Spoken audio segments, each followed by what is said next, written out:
El Capulinero in the key of Sol in G major. This is first violin part. This is a really good one to know and to help understand why we have to keep fingers down.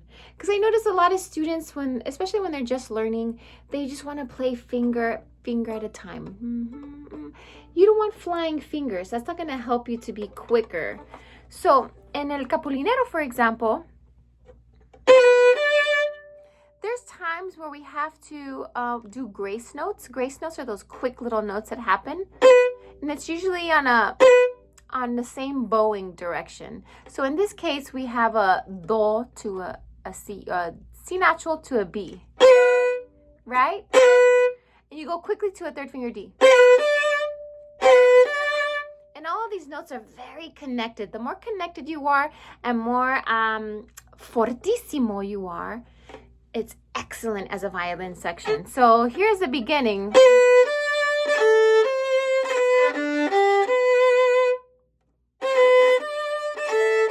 There was another grace note there, right? From the D to the A.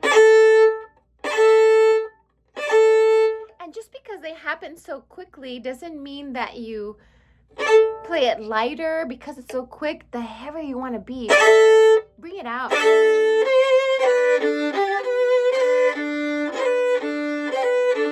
And we go down to the 5, which is the D in the key of G major.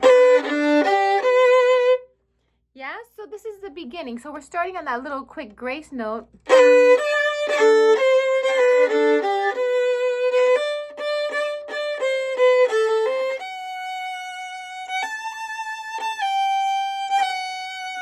That little second part, another little grace note from F sharp to A.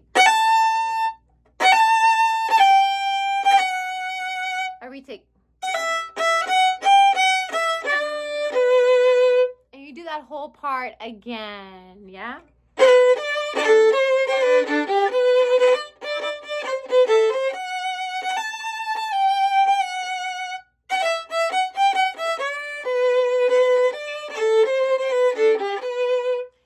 The exact same thing when the vocalists come in. It's usually for a duet. I see, ahora I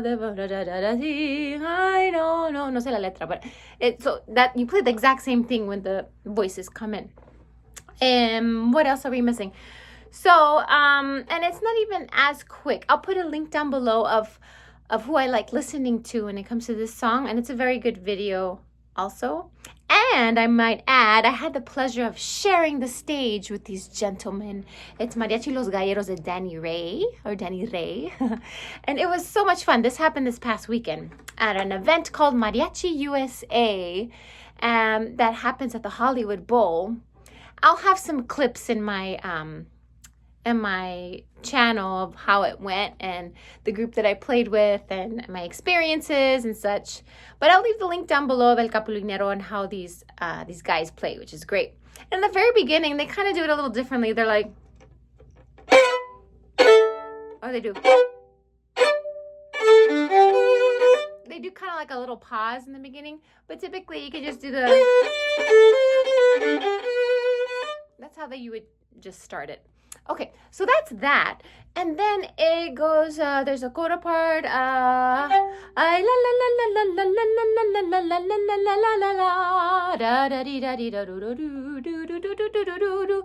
And then we go into this, the C major part.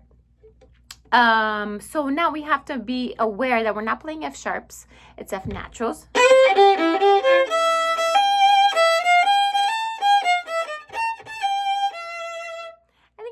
Bowing, so I think I wrote out bowing how I want.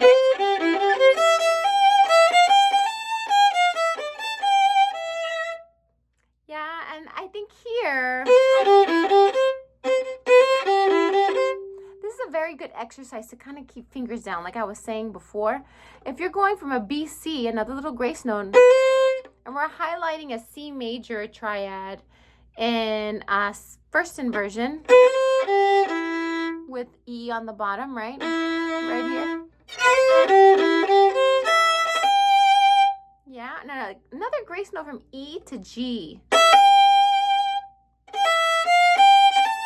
So when you're on the E string now, make sure it's a low one. It's closer to the nut because you're playing F naturals, like I said. I think it was up.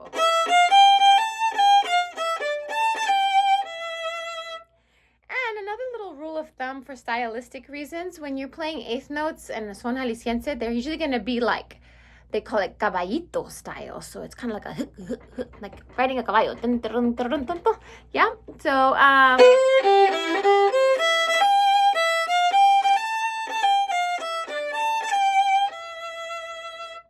I go back to a fourth finger on the A string, not only to vibrato, but to kind of like make the sound a little more blended with everybody else.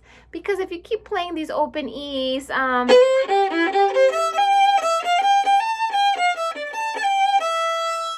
it's very bright and a little too bright. So it'd be harder to kind of blend with everybody else.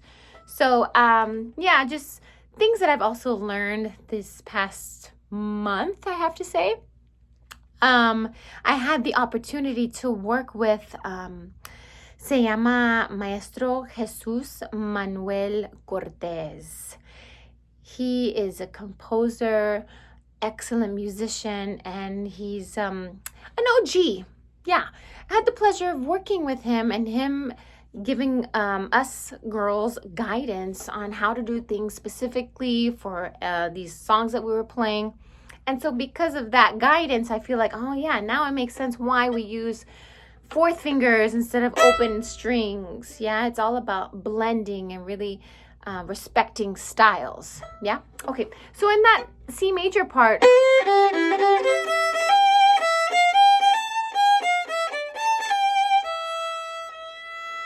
right?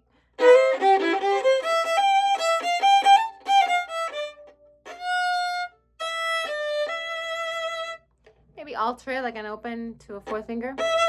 You do that whole bit again.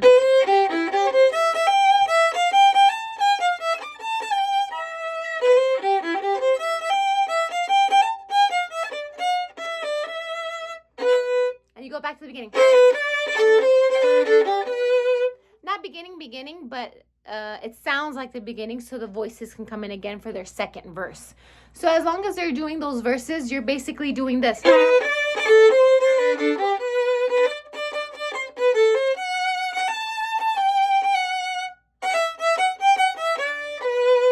Yeah, and at the very end, it's a da da da da dum, de cajon, right? Yeah, and you just follow your trumpet player, follow your leaders on that ending. But it is right after the...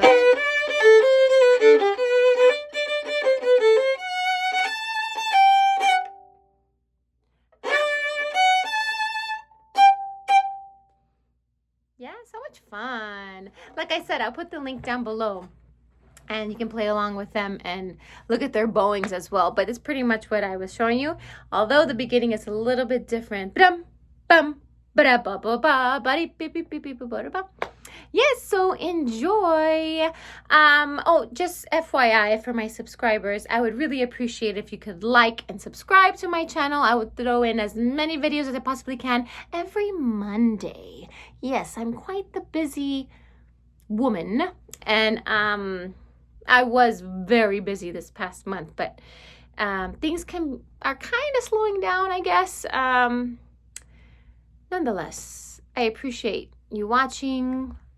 Comment down below if you have a song that you feel like you need help with, or recommendations, or whatever. I'm here. Let's talk. Let's learn. Happy practicing.